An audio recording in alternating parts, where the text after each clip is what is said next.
How's it going, fellas? Welcome to a $600 gaming PC build. I think I outdid myself a little bit with this build because this is really a really great build for $600. You're getting a lot of good gaming performance and a lot of good multimedia performance as well if you want to do things like live streaming, video editing.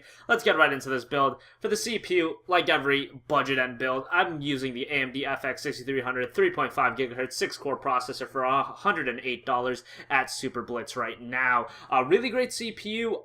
It's a 6-core CPU, 6 physical cores, which I know the current i3 outperforms the FX 6300 in gaming performance, but a lot of people want to do things other than gaming, things like video editing and live streaming. A lot of you guys in the comment section always ask me to make an editing build, stuff like that. I know a lot of you guys are getting into, YouTube, making your own montages, stuff like that. So I thought an FX 6300 would be good for the build. If you do want to go the Intel route, you can pick up an i3 with the motherboard, but I just think this is such a better deal. You're getting a lot more multimedia performance out of things like video editing and live streaming. With an i3, you're not going to be doing any live streaming, you're not going to be doing a lot of video editing. With an FX 6300, it does leave those doors open if you want, and it still performs like a beast in gaming performance, and it's actually a little bit cheaper than the current i3, about $40, so I just think this is a much better CPU.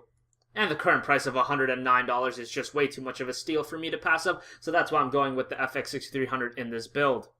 Moving on to the motherboard, I went with the Asus M5A78L-M. It's a micro ATX motherboard for about $51 right now after a mail-in rebate. Pretty solid motherboard for $51. You're not getting a lot of features out of it, but it's going to do what you want it to do and pretty much nothing else. I thought spending a little less money on this would leave more money open to use on the graphics card, so this is still a pretty nice motherboard. It's going to do everything you want and pretty much nothing else. It does have 4 RAM slots, though, which is kind of nice for upgradability options, and, SATA 6, USB 3, stuff like that. It's a solid motherboard, and I think you guys are going to dig it a lot. Again, it's only $51, so really made a lot of sense to go with this in our build, and it's something that's cheap and reliable. It's from Asus, and they make great motherboards. I have an Asus motherboard myself, and it works great, and I think you're going to like this a lot. For the RAM, I went with G.Skill Ripjaws X Series, 1600 MHz, 2 4GB sticks. Obviously, no reason to go for 12 or 16. I was actually contemplating getting 4, but I just thought 8 would be the best option in this build. I don't see 12GB or 16GB overtaking 8GB as that real, kind of medium amount that you want to have, because right now a lot of games aren't even taking advantage of 8GB of RAM, and games upcoming will, because the current consoles, the PS4 and the Xbox One, also have 8GB of RAM, so you're going to see more and more games taking advantage of 8GB of RAM, but currently there's not a lot of titles. I think Watch Dogs, Battlefield 4, and a couple other games, they're, few and far between. They take advantage of 8GB, so we're going to go with that, but expect in the next year or two, once the developers move on to the next generation and don't make these ports that are coming from last-gen consoles to the next-gen consoles, expect a lot of games to use 8GB of RAM, so it just made a lot of sense to go with this kit of 2 4GB sticks.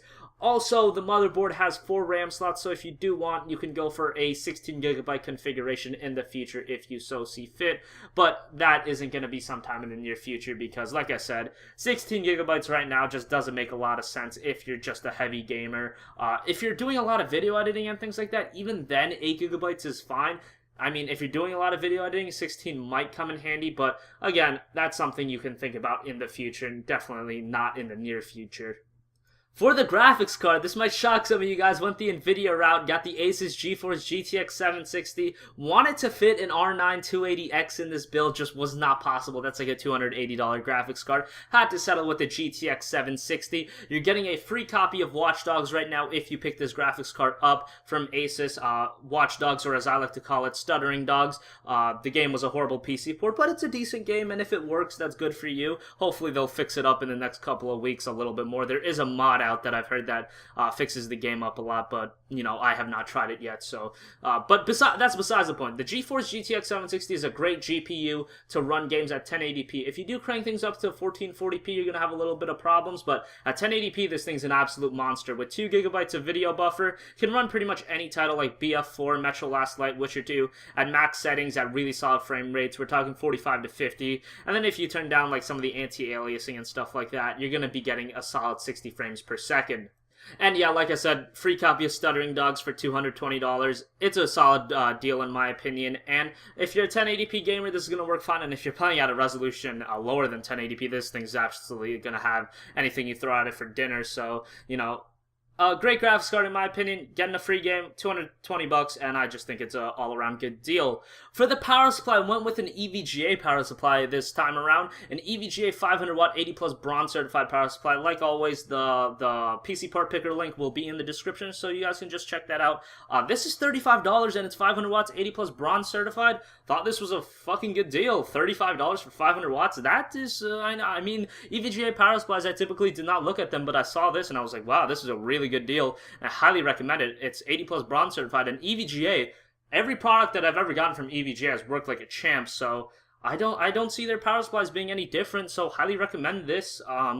You know, even if it is, you can get a CX500. Those I can tell from personal experience work pretty well. But honestly, an EVGA power supply, this one will probably work even better. Finally, for the case, I went with the Cooler Master Half 912 ATX Mid Tower case for about $55. Was originally going to go with the Roswell Challenger, but we had some extra money to spend, and I was like, let's just get the Half 912 for $54. And the final cost of the PC is going to come to $612.72. Go and pick this PC up, guys, if you're in the market for a $600 build. A little bit more, I don't know, look around your couch and find those extra pennies so you can get that $12. And yeah, thanks for watching this video, guys. Thanks for liking, subscribing, and all that kind of stuff. We're up to 22,000 subscribers. Would like to thank you all. And if you have not subscribed yet, make sure you hit that subscribe button. You will be notified whenever I upload a video. I'll try and be a little bit more enthusiastic and act like myself and not be a little all that professional garbage that I used to try to do. I'm just trying to be myself, you know. So yeah, thanks for watching, and I'm out, guys. Peace. Now I just sound like a stoner. Yeah, I'm out. Peace.